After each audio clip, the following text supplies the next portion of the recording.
Hi, I'm Jake Stevenson and welcome to the Inspire FC Grassroots Coaching Conference. Today we welcome an individual who has extensive experience within the game throughout Australia and beyond. His experiences range from being the under-17s assistant national coach for Australia, head coach of men's football across New South Wales Institute of Sport. Our guest has also previously worked with Football Australia as head of coach education, assistant and acting national technical director, alongside most recently being the high performance team leader of FIFA's Global Eco Analysis Project, and now currently technical director at Sydney FC. Welcome, Kelly Cross. Thanks, Jake. Thanks for the invitation and opportunity to speak at your conference. It sounds like a fantastic event. And when we spoke before, you and I, about the topic of leadership, we agreed, and I feel quite strongly that it's something that's probably neglected. You do see a huge focus on any kind of educational program on the actual X's and O's, the nuts and bolts of the training session, what the players will do, the kind of football they play, where they have to run, everyone's position on the field, worrying about the opponent.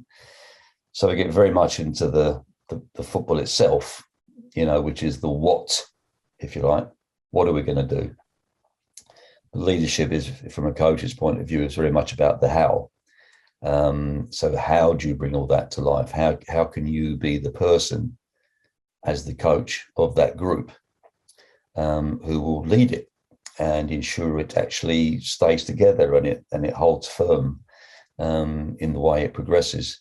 And really, to your point about the reason, I wanted to focus on this is because I think it's the biggest issue I see at grassroots level is that the coach very often is imitating a successful coach or a famous coach, or imitating how he or she sees coaches behave on the sideline at the top level.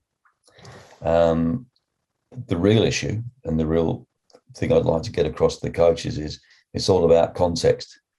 And a phrase I like to use is you have to know the context and wear the right hat, the hat that suits that context. So in simple terms, if you're coaching at grassroots level with an all age 4 team, and you think you're Jurgen Klopp and you're Pep Guardiola on the sideline, you've got the wrong hat on. It's a mismatch and it's a recipe for disaster. So there's a real piece here about context, which I think is important.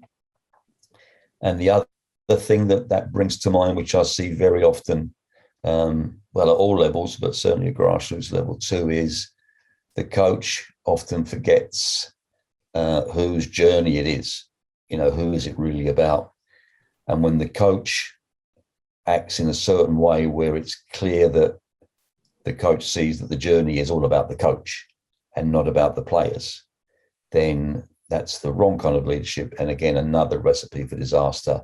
And that's very often why things don't go as well. And the tragedy there is, or the worry there is that you have coaches who do know a lot about football and have some clear ideas about these X's and these O's and the kind of football they want to play.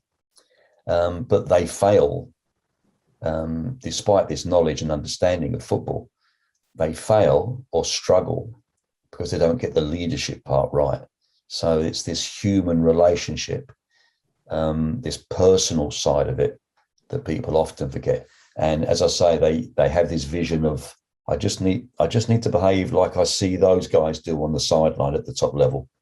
And if I do that, everything will work because this role model of mine is a successful coach. So that's the real dilemma that they have. And again, it's the only role model they do have. So it's to step back and think about the personal side, to get the context right, and kind of remember, well, it's not your journey, it's a group who are moving forward on a journey. Great. And just to add on that, why do you think that is the case? Why do coaches perceive that is the correct thing to do or reenact, or to utilize that approach when actually involved in the grassroots space? Well, I think to a certain extent, it's normal. Many of us, learn by imitation. We know, monkey see, monkey do. We see someone doing something, and we'll tend to imitate it. And if you've only seen those are the only coaches that you see, and of course, they're your only positive role model, very much. The ones you see on the TV from the Premier League or the Champions League or the A League. So that's kind of normal, and it speaks to, I guess,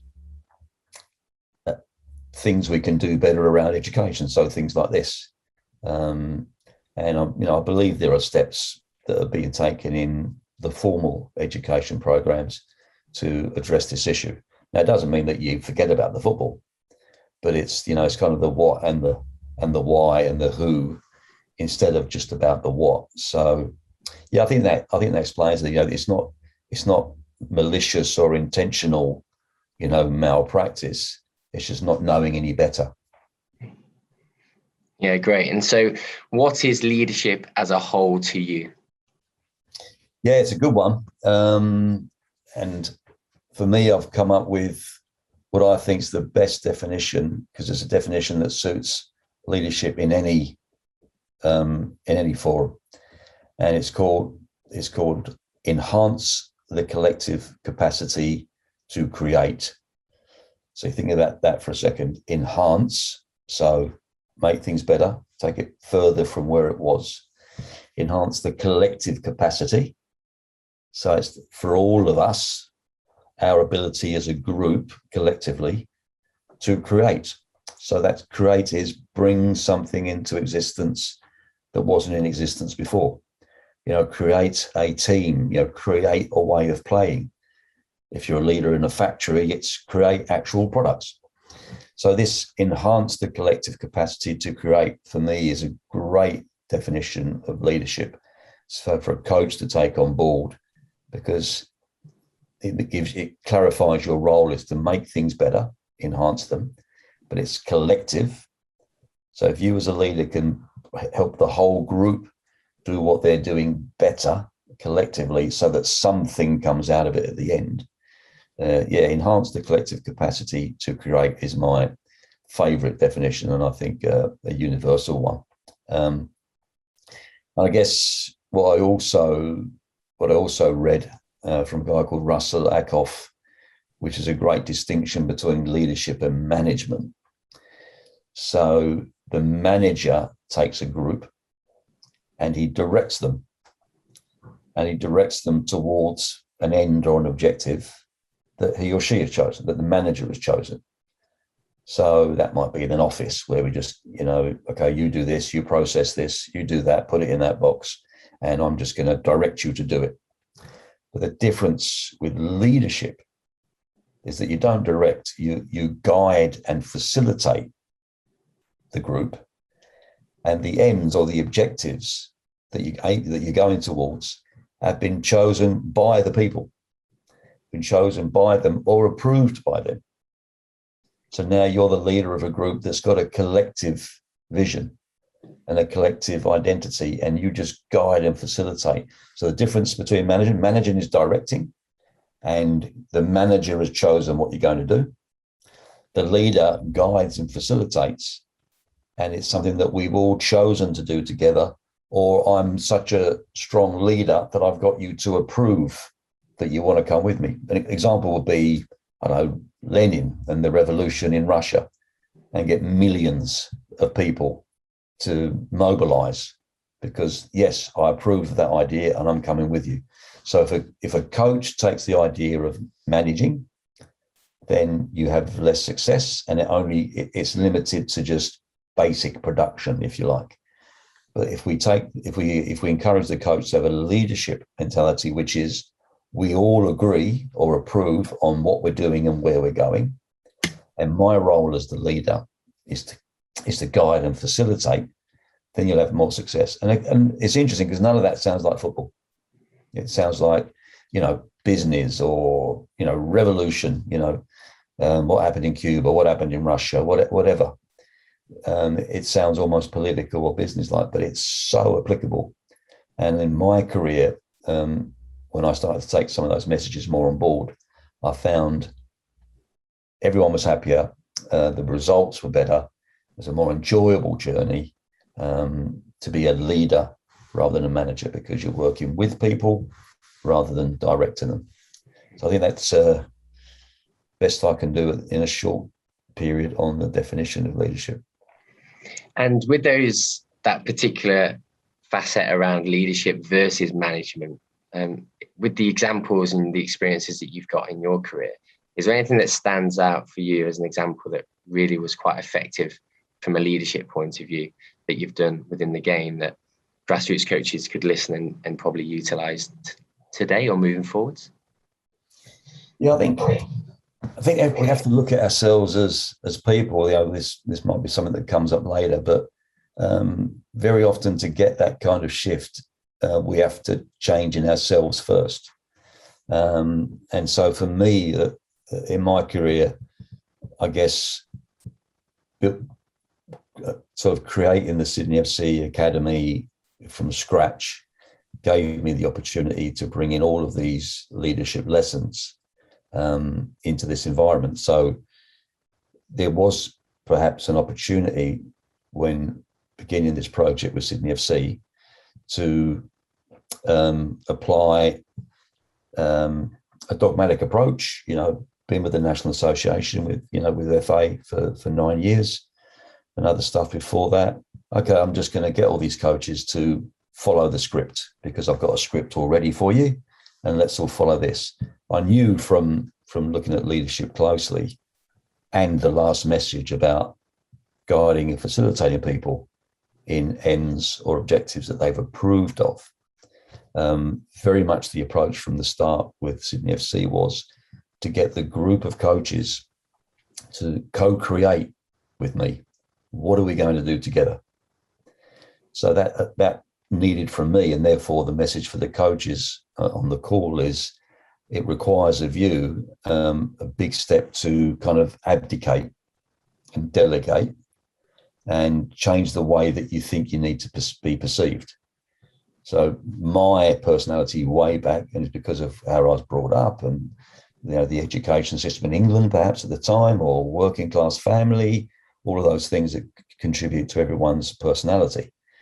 I thought, well, if you're the leader, you have to tell people what to do. And I always assumed that the followers, for want of a better word, want the leader, expect the leader to tell me what to do. You're the boss. You're the so-called big man at the front or big lady at the front. You tell me what to do. And of course, and that's how I used to coach in my early career. Very much the alpha male. This is what you do. This is where you run. But when we realize, and when the light is shone on this particular area for us, hopefully everyone would be the same as me. And you realize, wow, no, that's not the right way of doing it.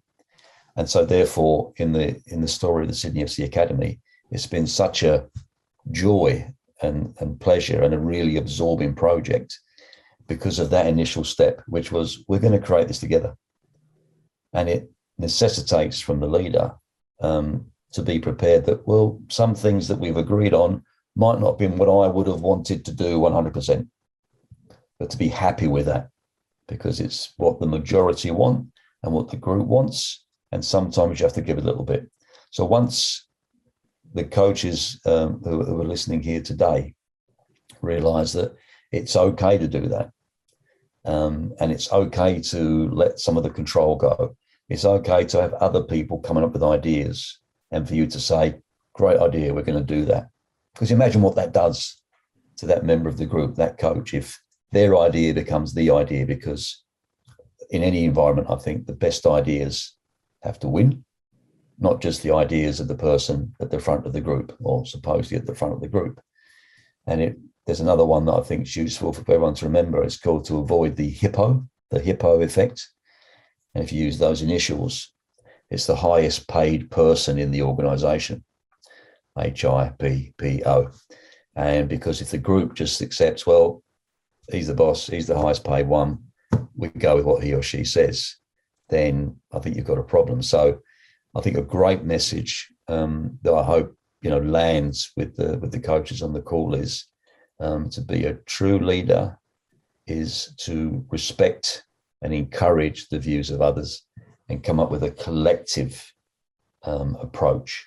And so now, 6.5 years, whatever it is, after we started the academy, and many of the guys are there still involved from that first exercise in co-creating the direction, and they're still there. And it's a fantastic environment. It's a great place to work. Everyone loves coming to training. You see the same reflected in the players. And it's also an approach that our coaches can use with their groups. So, yeah, I think that's the key message and for me, it was something that came in a kind of light bulb moment, a while ago. And maybe that it'd be great if coaches could perhaps learn that earlier in their careers, that no, it's not about you. And there's if you like, a modern view of leadership that would be much more useful to them. Great, thanks, Kelly. And on top of those insights there, moving on, do you have any useful guidelines and leadership guidelines that might help coaches at this conference or even in the grassroots space moving forward?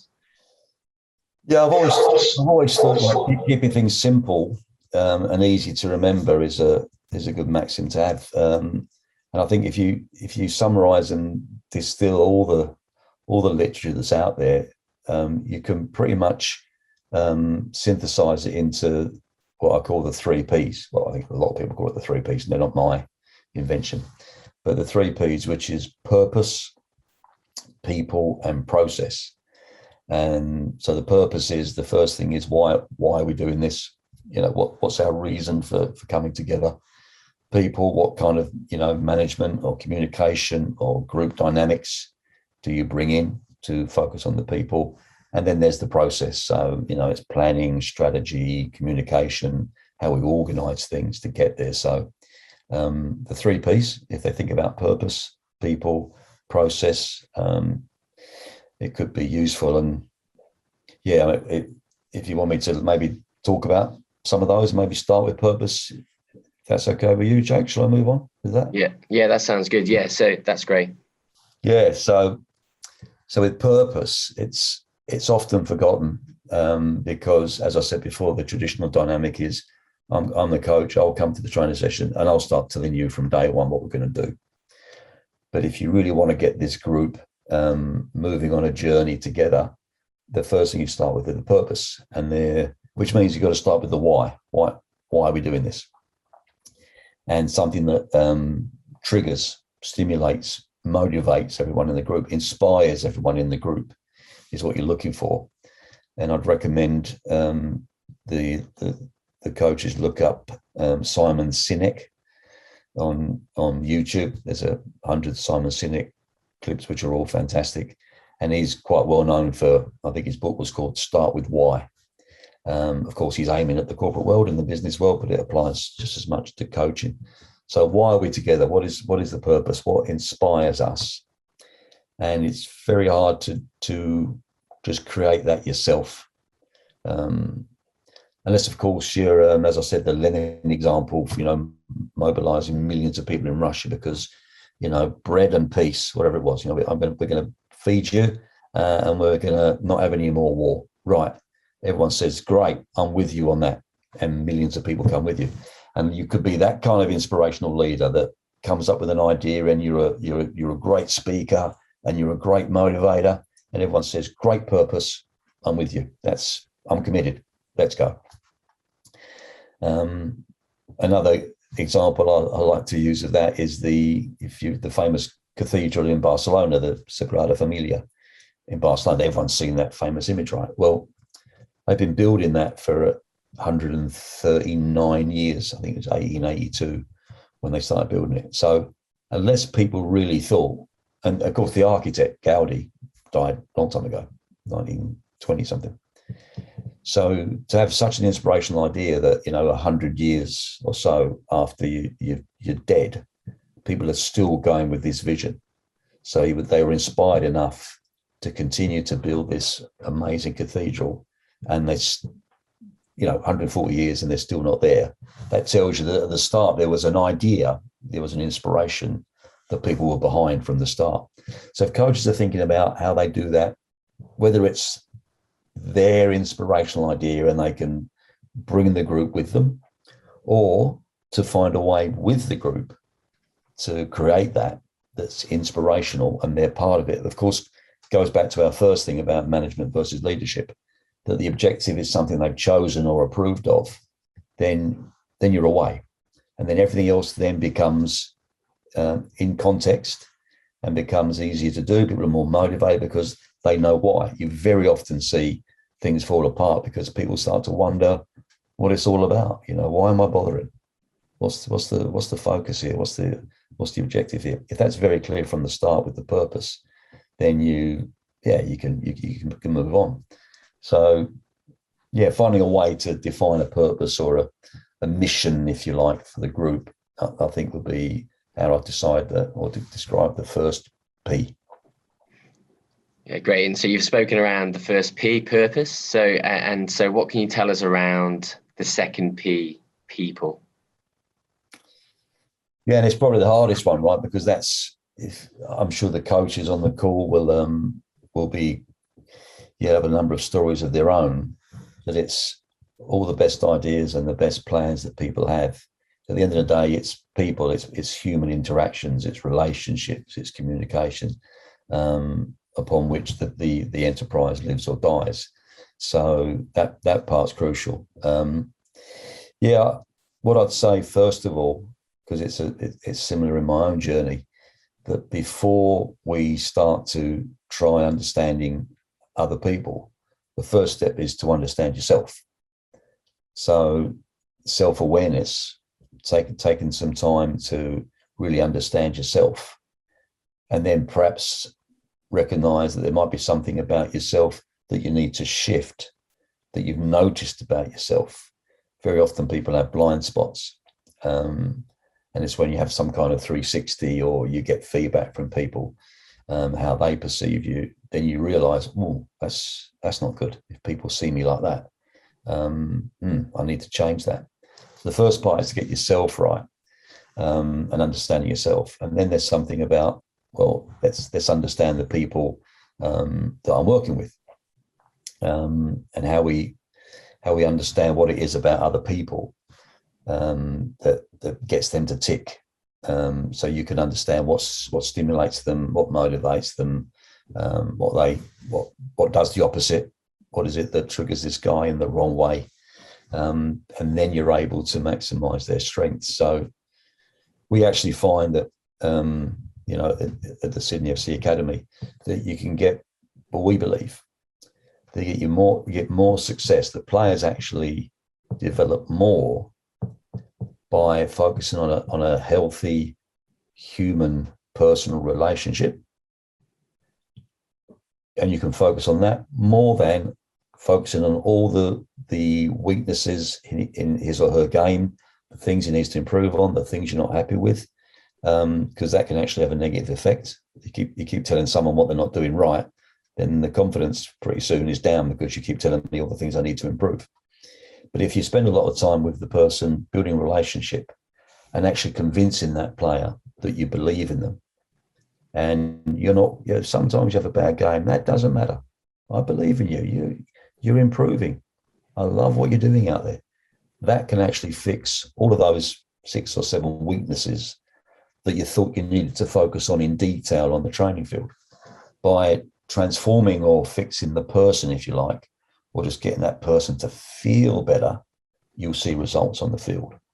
So this personal relationship part, or the mentoring part, is very important. And there's a couple of frameworks that the coaches can refer to that help in bringing a group together. One that people might have heard of, which is called by Tuckman, a guy called Tuckman, and it's kind of the 5 stages of the group. Very interesting to think about, and it's called forming, storming, norming, performing. I'll just focus on the 4 main ones. So you form the group. So that action of how do I create this group, which is connected to the purpose part as well, right? So how do I bring this group together? So we form the group. The next stage is storming, and it's called storming because groups have to go through a healthy stage of conflict. and just resolving things within the group. But it's in a healthy way. If you form the group in a healthy way, then you can storm in a healthy and positive way. So you have forming, and you have storming, then you have norming. So we've been through the conflict, and now we can settle things down with the group and clarify how things go, clarify the roles and the alignment across the group. And after norming, it's performing. So going through those stages, and now we can perform on the field as a group. And if you just look at that just as a reference, that the group will need to go through stages before you can perform, rather than the assumption that many coaches have is that I'm just going to turn the switch and, by magic they will perform. There's these human things and these group dynamic things that need to take place. So think about how we form the group, how we go through some kind of storming where people work things out, and they might have to ask a few robust questions and, healthy conversations in that particular stage. Then we start to norm, then we start to perform. And so look up Tuckman. There's a lot of reference of Tuckman's model on the internet. There's another one which is by Lencioni, Lencioni, and his idea of getting those group stages, which I also find is useful in forming your group, is that the first stage is trust. So you have to get trust. And then when you form the group and you've got trust, you can then move to conflict, which is a bit like the storming. And after conflict, you can have commitment. After commitment, you can have accountability. And after accountability, you can have results. And in Lencioni's model, it says that you can't get to either of those stages if you have an absence of the thing before it. So start with trust, and trust enables you to have conflict. And if you've had the conflict, then you can have commitment. And if you've got commitment, then you can move to accountability. And if you've got accountability, you can move to results. So I find those are useful ones. And I guess if you're looking at whatever level that you're at, this trust part at the beginning is crucial. Are you trusted? What can you do within the group to understand they can trust you, but also trust each other? That in itself, I guess, it would be a long story to talk about from the start. But my advice would be if you can work on that, there's a trust between yourself and the group, and within the group, it's a very good start. And just on the trust element as well, anything that you've done from a trust element to gain the trust of your coaches that you work with, or players that you've ever worked with, or something that stands out as a really good tip on that angle? For me, the key for trust is vulnerability.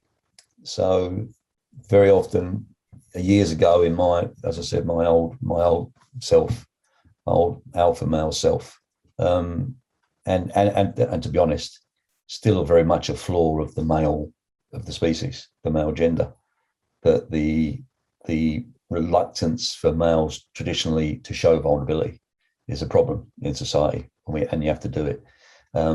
But to be vulnerable, in other words, that you're comfortable in saying, I don't think, I might not know the answer here, or I wonder what you think, or admitting that you've made mistakes, admitting that you've had problems. This vulnerability part, because once you open yourself up, for me, that's the real definition of trust, is when you make yourself vulnerable and you're not exploited or, punished for making yourself vulnerable. And then that's how you can demonstrate really tell if there's trust. So particularly with the project at the academy, it was that kind of just making clear that, I haven't got all the answers. I'm interested in yours, and perhaps I don't know this, or, be prepared to say, that was a mistake, guys. That was my mistake. To be able to do that, instead of trying to create this illusion of infallibility and perfection, that can only end up badly for everyone. And people don't like that. Let's be honest, most people don't like working with a leader who thinks he knows it all, is infallible. But they want to work with someone who they feel is a human. And empathy, I think, is a big one that comes into that. If it's clear that you feel with and for other people, then people are more likely to be with you and come along for the ride. Yeah, so trust, empathy, really linked to the environment as well that we might create. So what else can you offer them and coaches around that are engaged today around the environment and creating a positive environment or culture for the grassroots game or for players? For me, the more I've looked at it, the more I'd say to the coaches, first thing about the environment that you're creating is to make it safe. Because I'll put it this way, what I say, what I said to the coaches at Sydney FC, there's the number one objective. So the number one most important priority for you as a coach at Sydney FC in the academy, no one gets damaged. So mental health, number one by a mile.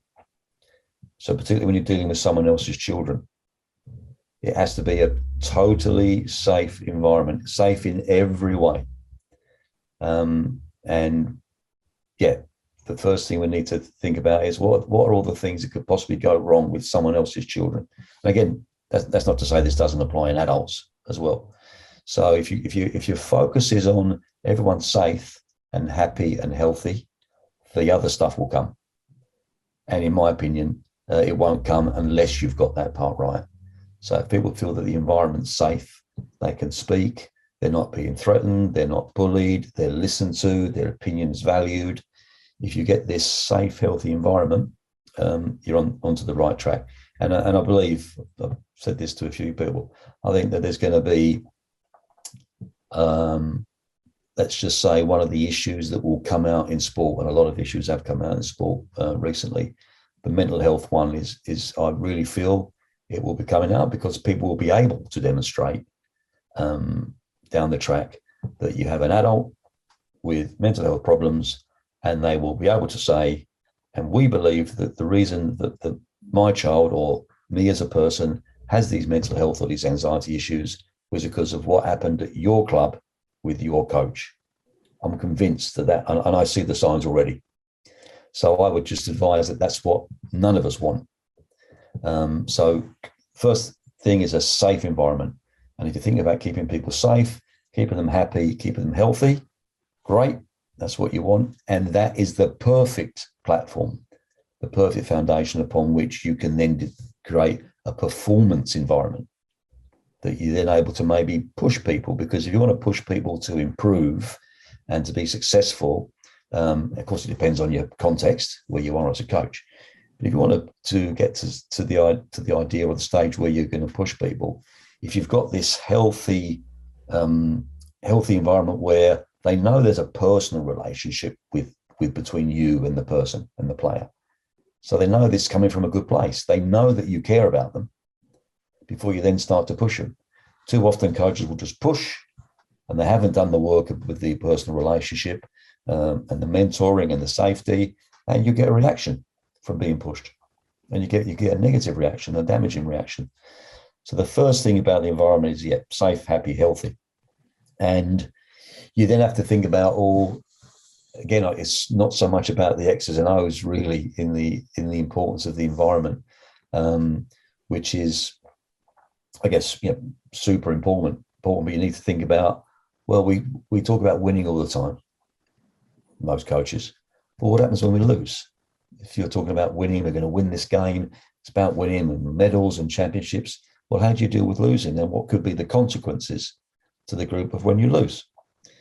What could also be the context of not being selected? Few coaches give any thought to this, but they think about the 11 that go on the pitch and they assume everyone else is happy because they're sitting quietly on the bench. No, I don't think so. How are you going to deal with those people? Which again speaks to mental health and resilience and other things too. So it's the same point I made earlier about building strong personal relationships. And if I give any advice as a human being while you're coaching, if there's any doubt about what you're doing, if there's any doubt as to could this have a negative effect, could this possibly be taken the wrong way, could this possibly make this person feel a little bit worse, if there's really any doubt, don't do it. Nothing's that important.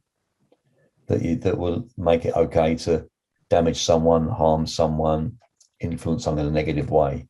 And then you create a really strong environment, because really at the end of the day, this football thing that we do is, and we often forget this, and we put a lot of focus on this at Sydney FC, to find out about the players as people. How do they see themselves as people? What kind of life do they want to have? It's a big question. And very often people in sport and in football too, they think that this football is separate from life. It's like it doesn't apply, that the normal rules don't apply because this is football.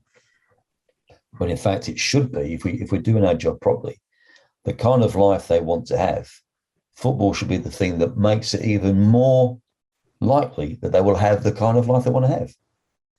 And it's amazing that you see so many things that people deliver or present within football that can, in many ways, have got nothing to do with having a good life, nothing to do with seeing a person grow towards some kind of long-term personal goals.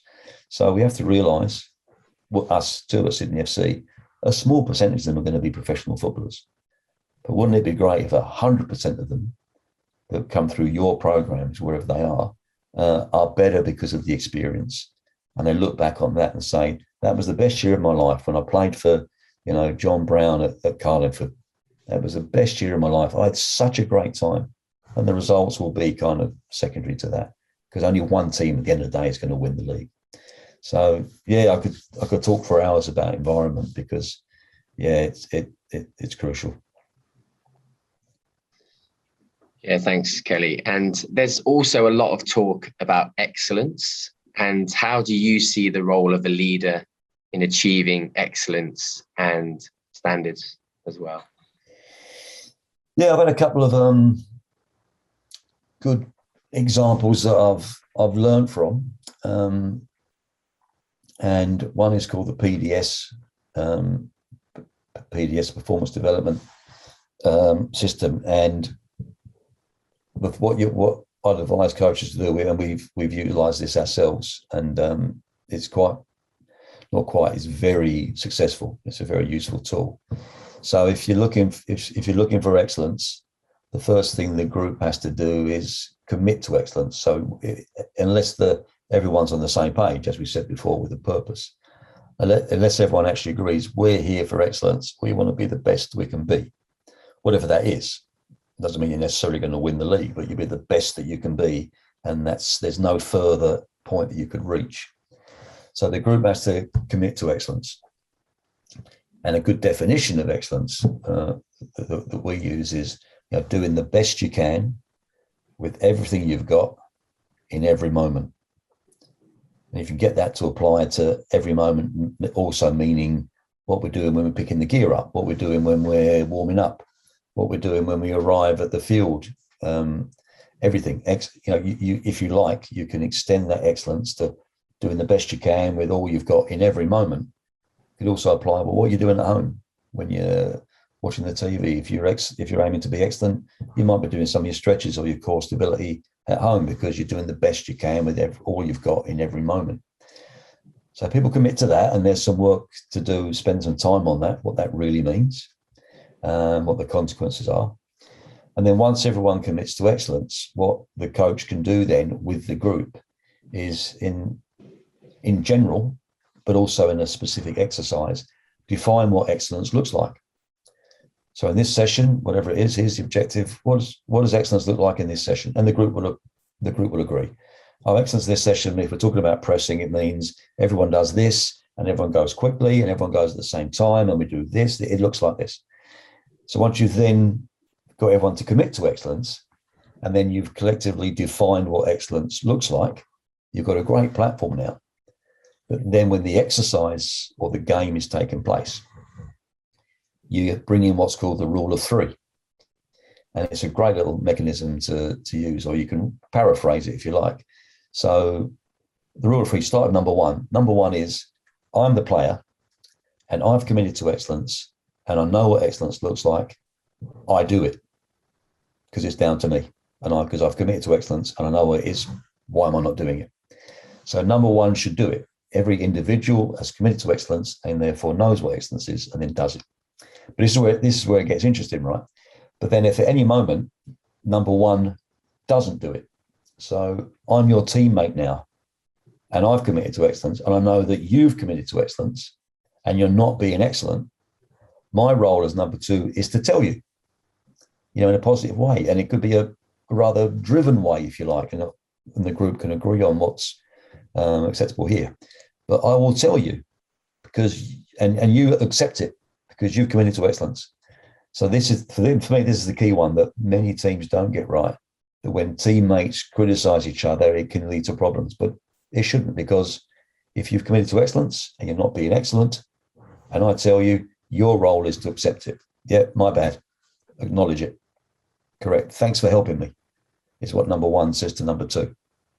So now you have people striving towards excellence and a healthy relationship between the teammates. And if you get to that part, you don't need number three. Because number one is doing it, and number two, the teammates are telling you.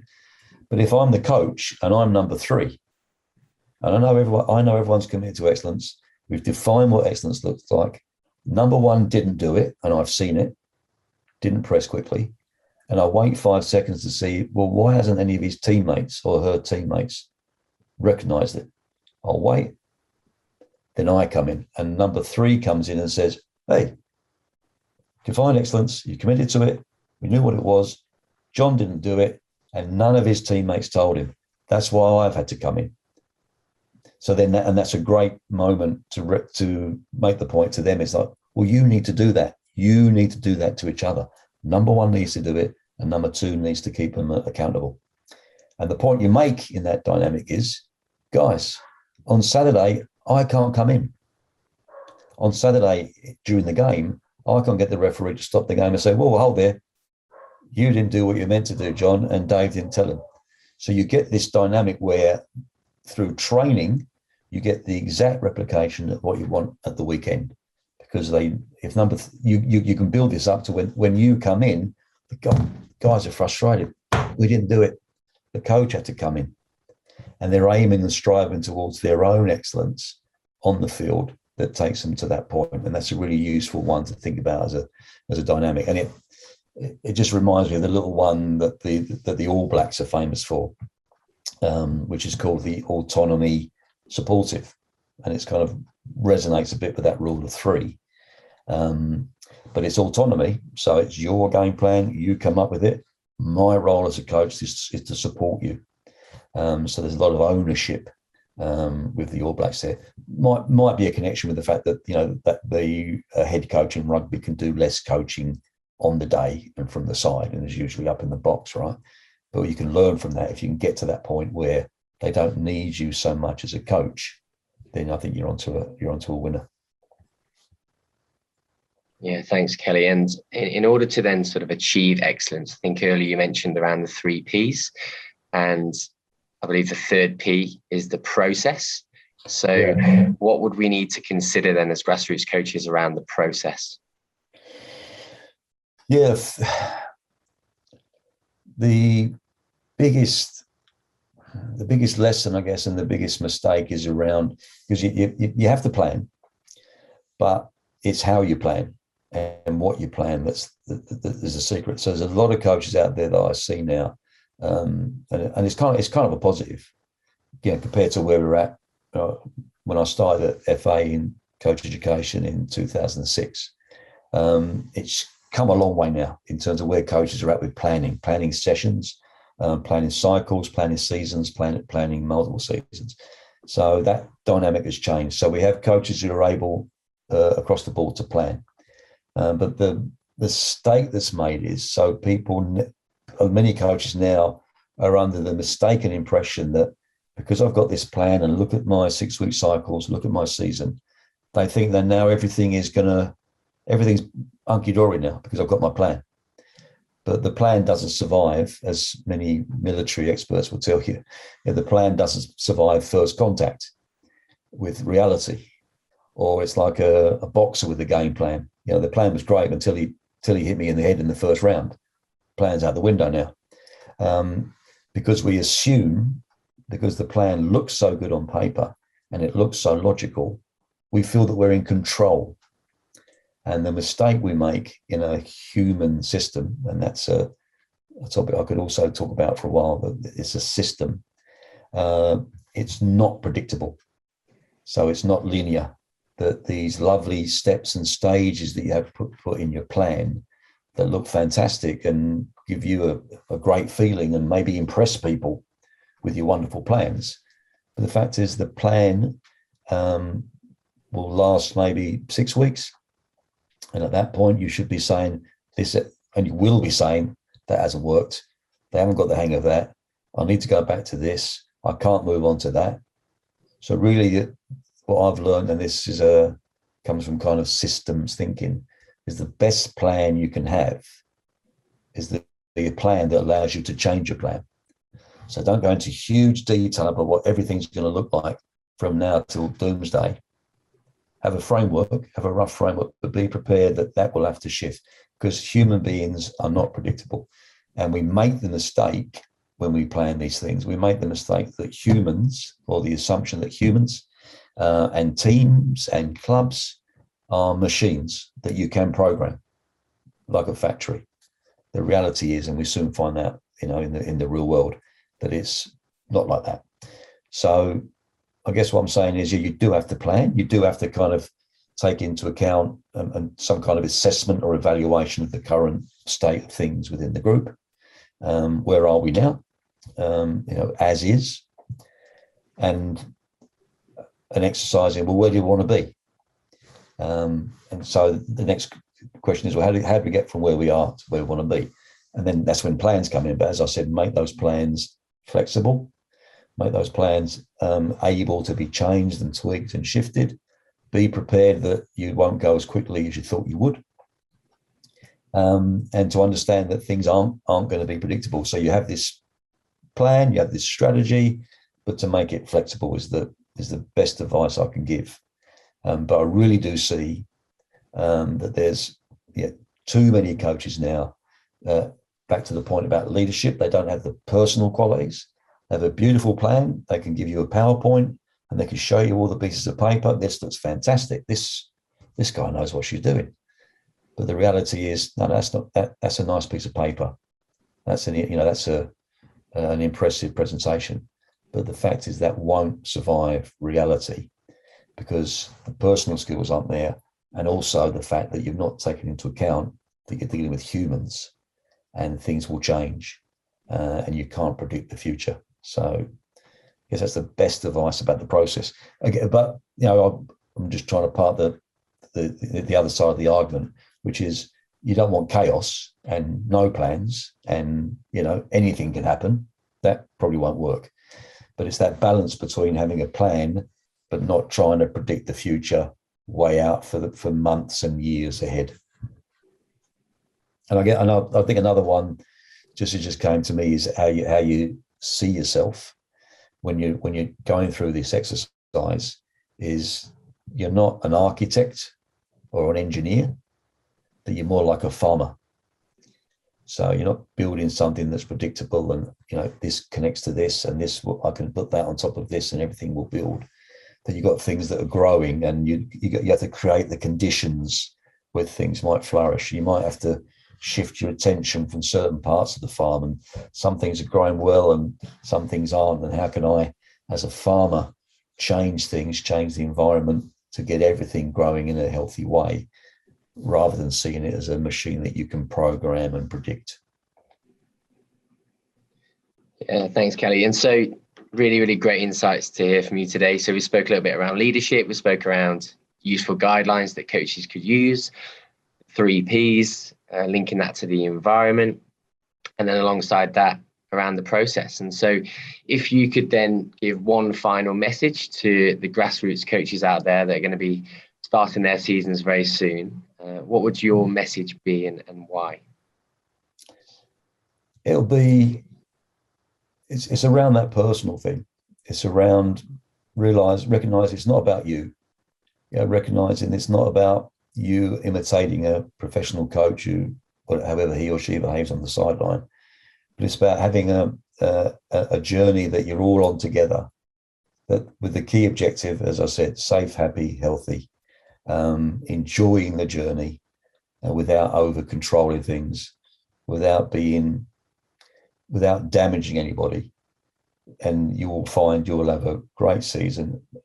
And let's be honest, I'm not sure everyone kind of gets this, but our objective in football, but certainly true at grassroots, the objective is that at the end of the year, people will say, that was great, I'm coming back next year.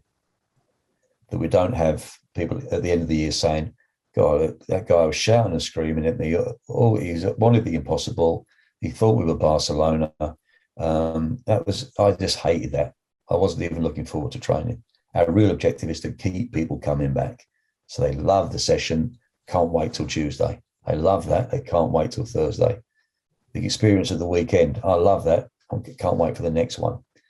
And if you think of that as an objective, you might do things differently than, as I said at the start, having the wrong hat on and thinking you're on the sideline in the Premier League. People have to enjoy things that they're doing. They're not going to be professional footballers. Let's enjoy the journey, get them involved in it, make it something that we've all collectively shared. I'd be one asking for a short tip as well, but it'd be great if, we created groups within grassroots football that had some kind of bigger vision as well, that the group wanted to do something for the local area, something for the community. The group gets together and then they fundraise for, disability, fundraise for the disadvantaged. This group goes to hospitals to visit the elderly, something that makes this group bigger and connected more to the real world than just this artificial football environment. Because the more we can help other people, the more we see that football's helping society in general, which is what the massive benefit of football is. Then you'll be happier, the players will be happier, the society, the community is better as well. And if you're aiming towards those, I think you're onto a winner. All right, Kelly Cross, thanks so much for your time. Really, really great to hear your insights. And from all of us in the Inspire FC Grassroots Coaching Conference, thanks again, and look forward to hopefully seeing you soon.